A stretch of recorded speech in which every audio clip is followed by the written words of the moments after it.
Hey everybody.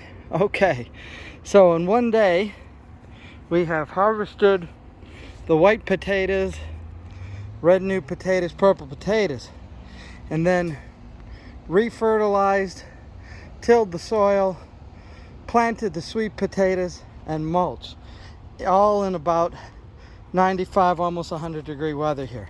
And I'm hot, tired, and dirty.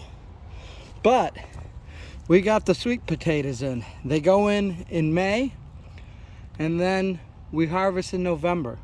So they got all these many months to grow and trellis and get that sun. So another big job done, and it is hot.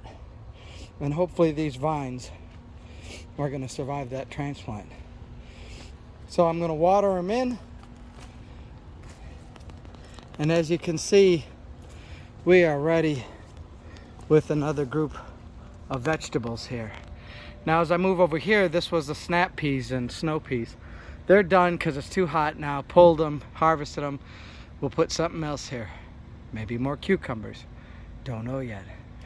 But I'm exhausted from working this morning, and we're gonna go on to do some other things here.